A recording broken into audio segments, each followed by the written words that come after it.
Hello, everybody, and welcome back to Hardcore Heroes. Whew. So, you are going to go from, not Grumprun, from Bontheris to Wicthron Rorenta, and it's a bit of a trek. Now, one of the things that you're going to notice when you try and head out that way is that this passage between these hills is pretty freaking dangerous. And so usually when people traverse it, they get a big caravan of lots of wagons together and lots of armed fighters. You know, they'll every week or 2 weeks they'll wait for a buildup of travelers and then all go together to keep themselves safe on the road. Okay. If you want to try and go more quickly, you can see if you can swing something, or you can wait around for a while. How big of a caravan are you talking? Between 8 and 20 carts. Okay, how many horses would that be? Minimum 16, maximum 80. Okay.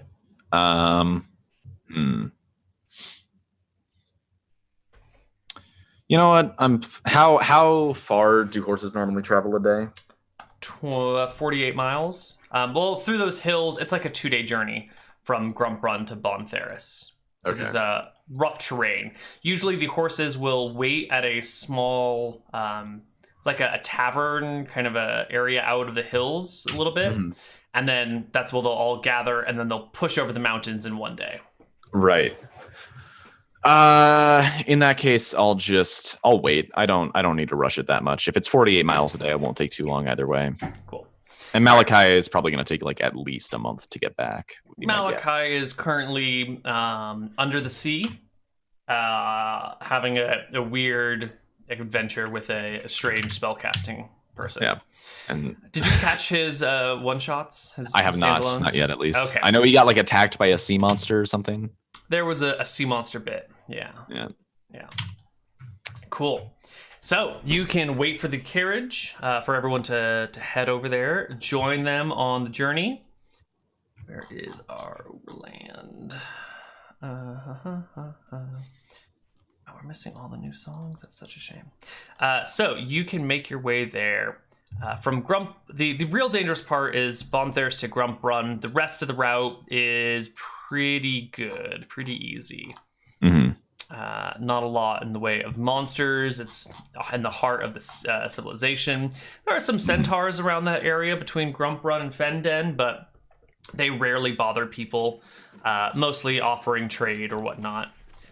So I think you can spend 3 days, 4 days maybe, and you can travel to Wicthron Rorenta. To the capital city here. It's based along the edge of the Lamdoon River with walls that kind of come up to it, and then watchtowers and another wall that runs along the river with plenty of gaps for people to get easy access to the river. On the other side are orcish emblems and totems that guard the western side of the river from where the orcs live. It's sort of a stalemate-ish standoff. The city itself is kind of quiet the day that you enter. There's a soft rain coming down. Most of the people are inside. It's a Sunday. Everyone's taking the day off and relaxing. The only people out and about are those that absolutely need to do something. And you find yourself standing on the northern entrance to town, looking through the quiet city streets on this dismal, rainy day. All right. Van probably has an umbrella. We're obnoxious rich people, right? It's probably, I imagine umbrellas are fairly rare. Yeah. Oddity, umbrellas didn't actually get to be used for rain until the 1800s commonly. Oh, really? Yeah. They used to be sunbrellas, and people would just wear hats and coats and stuff. Parasols. Yeah, so I think he probably has an umbrella like any obnoxious rich person. And he starts traveling through Wicthron Rorenta and asking around about these half-elves, these clerics of Falumbra. You very quickly get led to where they have a small-ish shrine. It's actually just at an intersection of some minor streets that aren't really of particular note in the southwest corner of town. The shrine is It's a small building, maybe 8 feet wide and 5 feet deep. Only the 3 walls, so you can kind of like walk in and stand under the shelter from the rain. And there is a what do we call it? What's that color? Like an off-white grayish disc that looks like the moon that's suspended from 4 guy wires, 2 on top at angles and 2 down below. So it's kind of hovering in the air and held there tightly and won't kind of move around or anything. Okay. There is a single half-elf there, a male half-elf, kind of older in his years, sitting on a small stool, sipping a cup of tea. There's a little fire next to him, a small fireplace where he's got a pot of water that has been just moved off of it. He's kind of looking out at the city streets, which are empty, until you approach. Good day. I'm in search of a powerful and experienced cleric of Falumbra.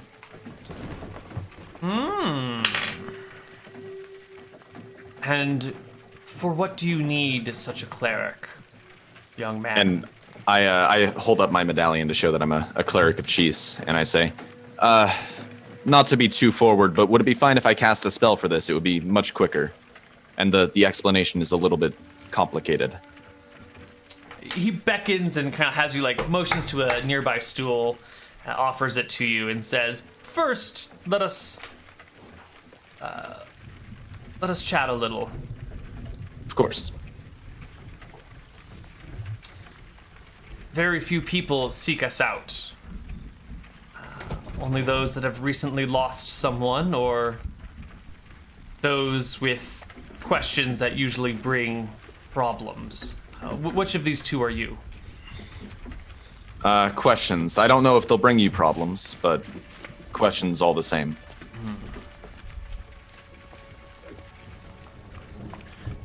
He sits for a while thinking and pours you a cup of tea, kind of aimlessly without even asking if you want it, and hands it over and says, you know, the gods do work in mysterious ways. The answers you hope to find might not be as pleasant as you like. Are you sure you want to know what's going on? I have to. Okay. He turns to you and kind of looks expectantly and says, cast your spells, cleric. All right. So I kind of put my hand, like rub my fingers on his temples for a few seconds. Is most like the thing, and I kind of establish this mental link between the 2 of us. And I cast rapport. And you share with him all the things. I share like the plane of shadow that we were stranded in, like a very brief summation of our journey there. And then I show my attempt to scry on the plane of shadow and find the souls of the deceased and how they're trapped and writhing this demonic entity. And then I'll tell him that I'm looking for a way. I think I can slay the bull, but I need some way to funnel the souls out of the plane of shadow once I've done so. And frankly, it's not my area of expertise. I was hoping you might know more. Do you share the visions of the bull and all the detection spells you did? Yeah, with I show the window and like all the like the writhing souls that were inside. He definitely gets that. I figure that would be something that would spur a Falumbra cleric into action, right? Like that's got to be like that's horrible demonic thing, right? Yes. And you can see as you kind of come out of the rapport, his face is a little pale, a little drained. He looks at you and says, "That's disturbing in so many ways." Indeed. Can you bring it here? That beast, that creature we saw? I suppose it's possible. Can you do it safely? No. I flash an image of that thing turning Georg into stone. And I say, I think we can kill it, and I show, like, Malachi's cloud kill ability and show one of, like, the instances of me manipulating the winds as a cleric. Right. And I say, I think we can kill it, but we're in a... I'm not... Leave killing the demon to me. I need help with saving the souls once it's been slain. I worry if you slay it, they will be lost or transferred, or...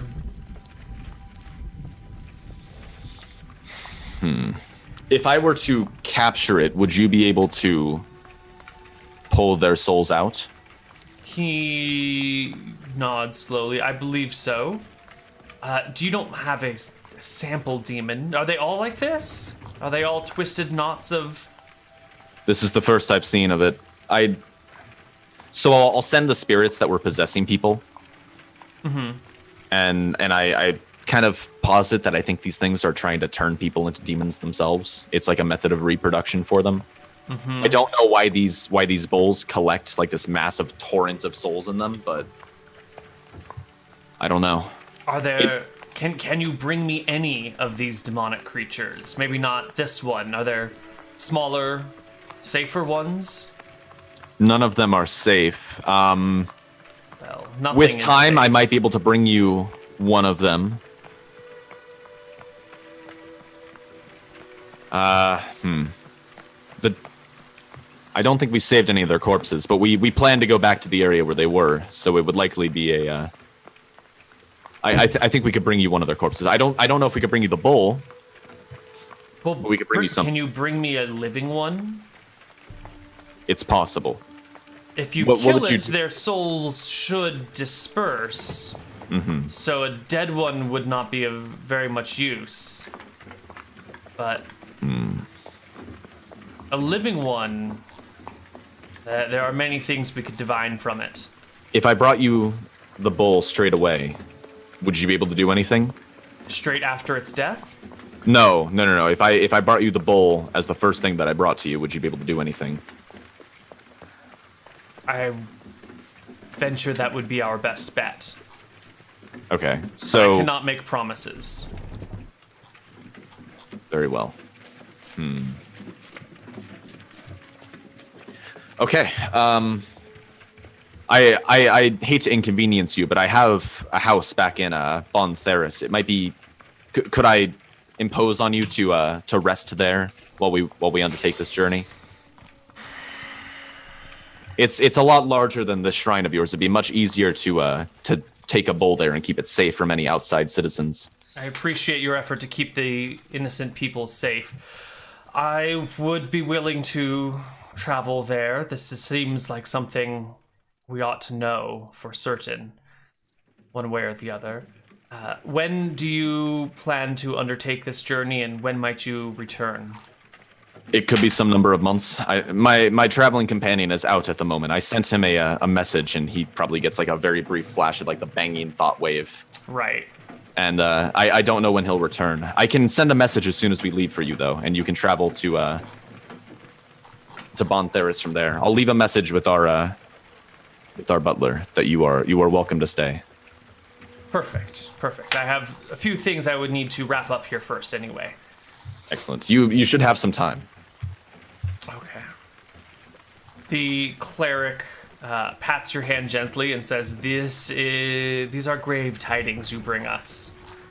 I am unhappy to hear of them, but glad that we are aware of them, if that makes sense to you. I understand completely. And while I hate to be nothing but a bringer of bad news, I think I should warn you about the clerics of Malchus as well. And I'll go through the same old story about clerics of Malchus, like murdering and spreading chaos and instability. And, yeah. I warn him to be very careful if he encounters any. He nods, mentions to you that they have a few clerics of Malchus here in town that they have been keeping an eye on because they've heard things about this, but, we'll see. Yeah. I guess that's that. Yeah. So is the plan to grab a bull and... I want to find that specific one and bring it back, yeah. All right. So I'm going to... We're going to have to talk to the dragon about the logistics of traveling with it. But I'm going to ask for his name, first off. This guy's name? Yeah, and what's the name of the shrine as well? Let's see.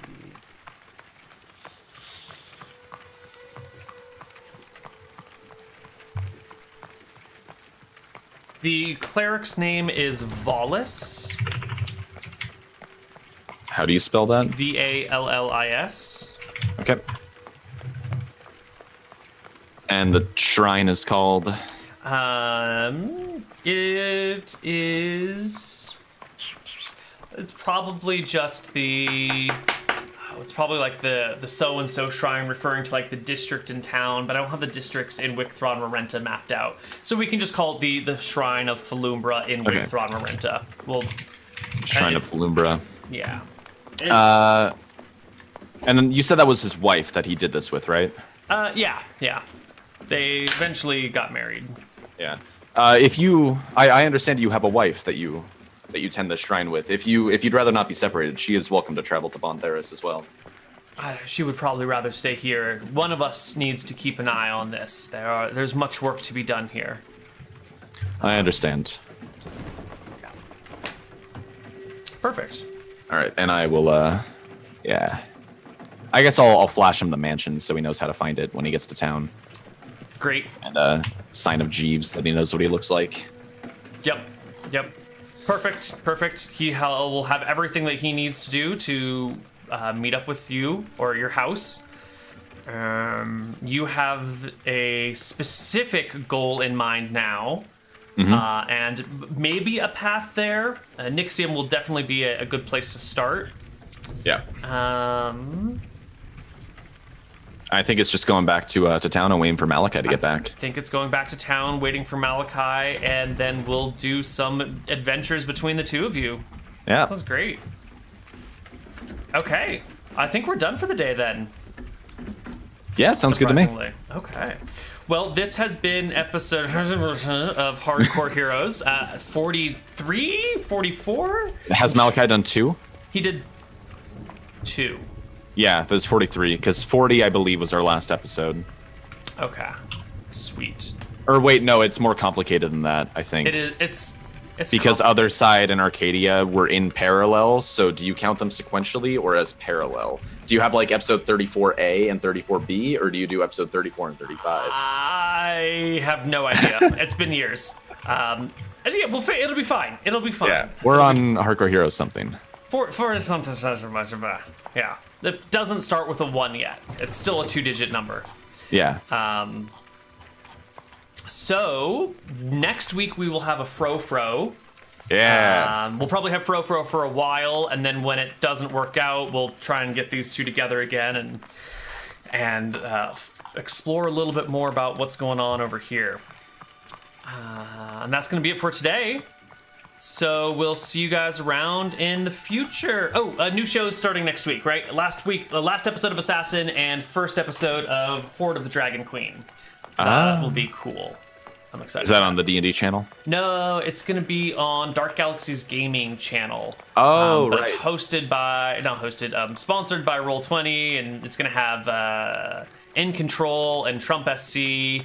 And V. Parlefoy and Margaret Cron as other players, and I'll be a player as well. So nice. That'll be fun. Yeah. This will be 43, because 42 was Malachi's library. Okay. Perfect. All right.